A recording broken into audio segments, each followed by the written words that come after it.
అందరికీ హాయ్ అండి. Welcome back to our channel. ఈరోజు వీడియోలో మన ఇంగ్రీడియంట్ వచ్చేసి అల్లం అండి.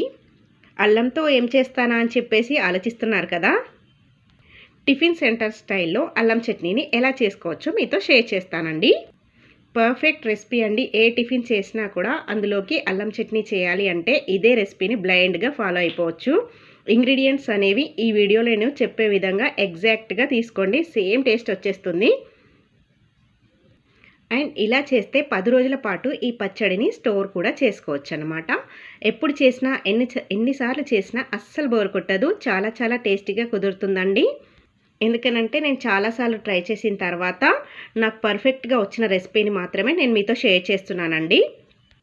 తప్పకుండా ఈ వీడియో చూసాక మీరు కూడా ఇంట్లో ట్రై చేయండి. మరి రెసిపీ ప్రాసెస్ ఏంటో చూసేద్దామా? ముందుగా దీనికోసం అల్లం తీసుకోవాలి. ఈ సైజులో ఉండే అల్లం ముక్కలు 2 తీసుకున్నానండి. వెయిట్లో కనుక చూసుకున్నట్లయితే 25 గ్రాములు అన్నమాట. అల్లం పైన ఉండే పొట్టు తీసేసి శుభ్రంగా కడిగేసేసి పల్చటి ముక్కల్లాగా కట్ చేసుకోవాలి. అల్లం పైన ఉండే పొట్టు తీసేసిన తర్వాత శుభ్రంగా కడిగేసుకొని ఇలా పల్చటి ముక్కల్లాగా కట్ చేసుకోవాలండి. నెక్స్ట్ ఒక చిన్న నిమ్మకాయ సైజ్ అంతా చింతపండుని తీసుకుంటున్నాను.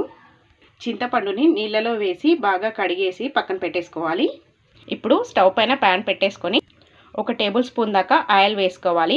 నూనె వేడెక్కిన తర్వాత మనం కట్ చేసుకున్న అల్లం ముక్కలు వేసి దోరగా వేయించాలి. మంచి బంగారు రంగు వచ్చేంత వరకు వేయించుకోవాలండి. గోల్డెన్ కలర్ వచ్చేసేయాలి అల్లం ముక్కలన్నీ.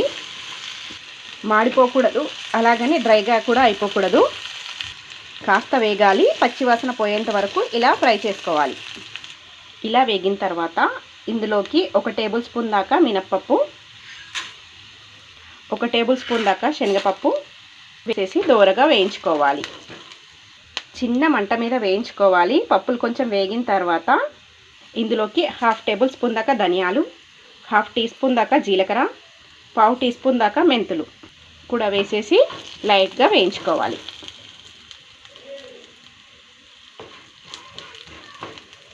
ఇవి కూడా వేగిన తర్వాత ఇందులోకి ఎండుమిర్చి వేసేసుకోవాలి. 8 నుంచి 10 దాకా ఎండుమిర్చిని వేసేసుకోవాలి. వీటితో పాటు 2 రెమ్మల కరివేపాకును కూడా వేసుకోవాలి. వీటిని దోరగా లో ఫ్లేమ్లో వేయించుకోవాలి. ఆ తర్వాత 1/2 టీ స్పూన్ దాకా పసుపు, కడిగి పక్కన పెట్టుకున్న చింతపండును కూడా వేసేసి ఒకసారి బాగా కలుపుకోవాలి. ఇప్పుడు ఇందులోకి బెల్లం వేసుకోవాలి. 1/3 కప్పు దాకా తురుముకున్న బెల్లాన్ని వేసుకోవాలి.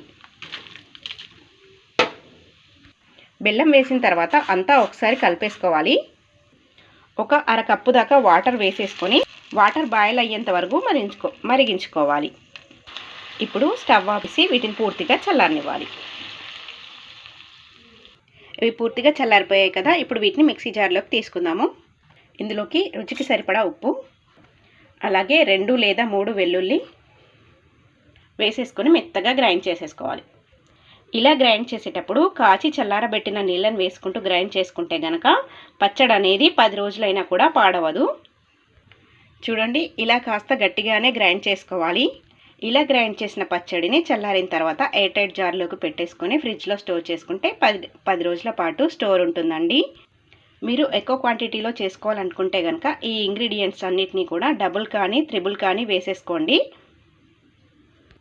పచ్చడిని సర్వ్ చేసుకునేటప్పుడు మాత్రం కాస్త పచ్చడిని పక్కకు తీసేసుకొని మనం తినే కన్సిస్టెన్సీకి తగ్గట్టుగా వాటర్ యాడ్ చేసేసుకొని సాల్ట్ అడ్జస్ట్ చేసుకొని సర్వ్ చేసుకోవాలి.